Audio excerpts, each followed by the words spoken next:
Hello guys, welcome to our e-learning classes of English Primary and High School Beloved. Myself, Mrs. Renuka Sudarshan Rotithur. This is my first lecture. Today we are going to see the English poem from the standard strength, that is Animals. Guys, the poem Animals is written by the great American poet Walt Whitman.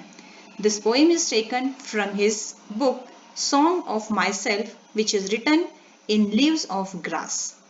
Students, Leaves of Grass is the poem first book written by Walt Whitman, and this poem or this book is published on his own money.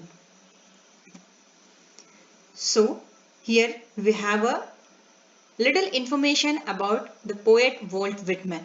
Walt Whitman was born in the year 1819 and died in the year 1892.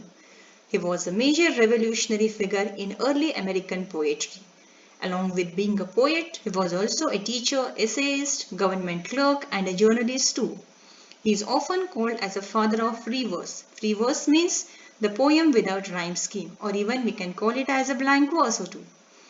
He carved his own style of poetry and same in his social life too. He was very rebellious by his nature, and we can see that he himself has started his own style of poetry by opposing the traditional and customs of the old style of poetry, which was based with the rhyme scheme. He was really a wonderful poet, great poet, and he had written many great works. Really, his works are worth to read. You can search for Google and you can read his poems, his books. He had written many wonderful literature was written by him. Today we are going to see his piece of literature, Animals. But before going to that, just have a look on his work, which books were written by him. His works included Leaves of Grass, Song of Myself, O Captain, My Captain, Song of the Open Road, A Tale of the Western Frontier, Democratic Vistas, and many more. Coming to the poem, this poem is considered as a reflective poem and it is taken from his first book, Leaves of Grass. The main theme of the poem is here in this poem, the poet Walt Whitman, he is comparing the lives of animals with those of human beings. The poet is basically saying that it is better to live with animals than it is to be with the human beings. The poet wants to indicate that we should possess the virtues and good qualities in order to improve human relationships and make the world a better place to live in. The tone of the poem is subtle and the poem is very reflective, and the language used in the poem is very simple and lucid language. Coming to the rhyme scheme of the poem, as just we discussed that the Walt Whitman, he has rebelled against the old traditions of the rhyme scheme. So according to that, there is no rhyme scheme for the poem, and this poem is written in free verse. We are going to discuss the poem line by line with its word meanings, with the figures of speeches, everything in detail. But before that, I'll read out a poem for you all guys. Please have attention. I think I could turn and live with animals. They are so placid and self-contained. I stand and look at them long and long. They do not sweat and whine about their conditions. They do not lie awake in the dark and weep for their sins. They do not make me sick discussing their duty to God. Not one is dissatisfied, not one is demented with the mania of owning things. Not one kneels to another, nor to his kind that lived thousands of years ago. Not one is respectable or unhappy over the whole earth, so they show their relations to me and I accept them. They bring me tokens of myself. They evince them plainly in their possession. I wonder where they get those tokens. Did I pass that way huge times ago and negligently drop them? By Walt Whitman. So guys, now we are going to discuss about the poem in detail, line by line, with its word meanings, difficult words, and even with the figures of speech too. So Here are the first three lines of the poem. The poet in these three lines is saying that I think I could turn and live with animals. They are so placid and self-contained. I stand and look at them long and long. Here, the difficult words or the words in the poem turn. Here, the meaning of the turn is transform, to change. And placid means not easily upset or calm. So, here the poet expresses the possibility that he could change his lifestyle.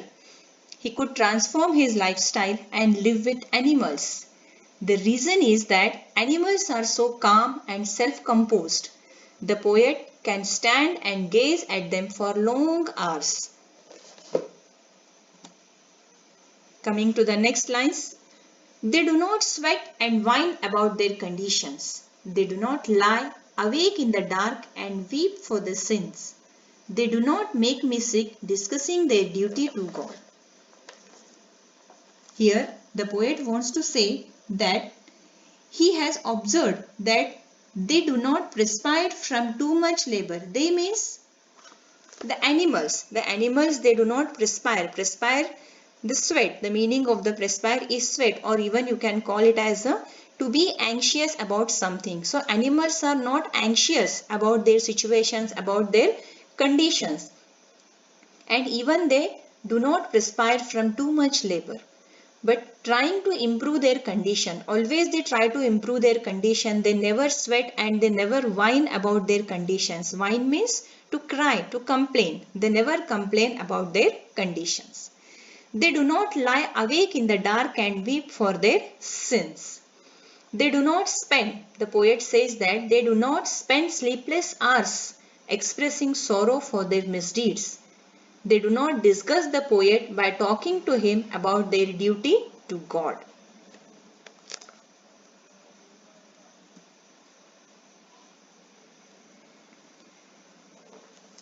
Further, the poet wants to tell from these lines, that is, not one is dissatisfied, not one is demented with the mania of owning things. Not one kneels to another, nor to his kind that lived thousands of years ago.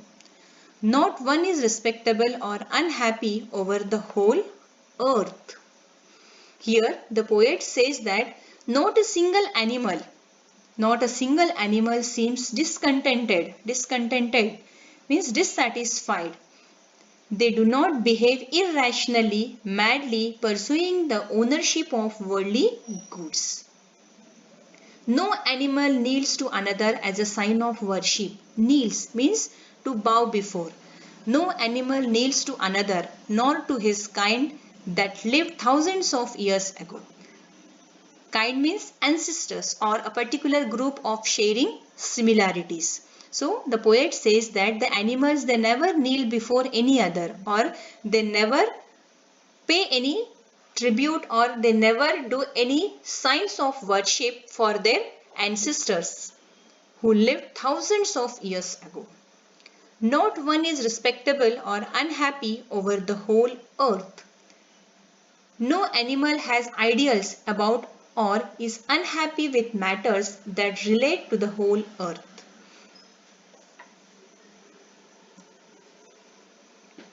The next lines the poet wants to tell from these lines. So they show their relations to me and accept them. They bring me tokens of myself.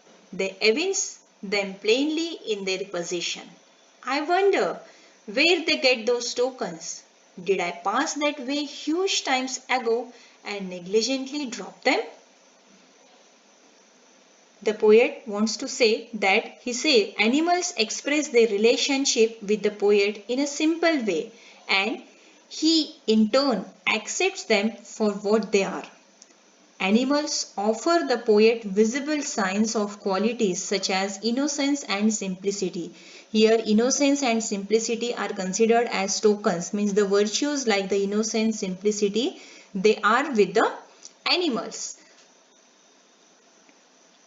Animals offer the poet visible signs of qualities such as innocence and simplicity and reveal to him by their behavior how these qualities quite clearly belong to them. The poet wonders where the animals obtained those tokens. The poet is wondered that actually these all virtues should belong with the humans. But today the humans have not these types of virtues. Instead, these all virtues can be seen with the animals. So poet is wondered that where the animals obtain these tokens, from where they get these type of qualities, where they get these type of tokens. Even the poet only says, the poet wonders if mankind, while passing through the various stages of evolution, once possessed these qualities ages ago and then across the years carelessly gave them up. The writer, the poet says that maybe in the huge times negligently when our ancestors, they passed through these areas, through these times, maybe negligently the qualities which they possessed, they have negligently dropped them out, and these animals, they have accepted these qualities. So this is the explanation of the poem. Now we will move towards the figures of speeches of this poem. The figures of speeches add beauty to the poem. With this figures of speech, the poem seems very wonderful and beautiful. So first see the line, I stand and look at them long and long. Here in this line there are two figures of speeches, alliteration and repetition. Alliteration means the sound is repeated. So here the sound of the letter L is repeated for the poetic effect. So it has alliteration. And one more figures of speech is there, that is repetition, means as the word long is repeated to denote the length of time. Then coming to the next sentence, they do not sweat and whine about their conditions. Here in this sentence the figure of speech is onomatopoeia. Onomatopoeia means which represents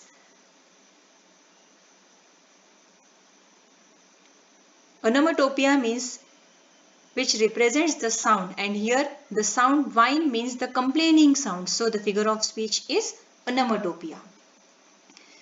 The third sentence, not one is dissatisfied, not one is demented. Here the figure of speech is alliteration, as the sound of letter D is repeated, and even there is repetition as not one. The phrase not one is repeated for a poetic effect. See the next sentence or the next line of the poem. Not one is demented with the mania of owning things. Here in this line the figure of speech is tautology, because the words demented and mania means the same thing, that is crazy. Tautology means the same meaning words. Unnecessarily the poets use the same meaning words unnecessarily twice, so it is considered as tautology.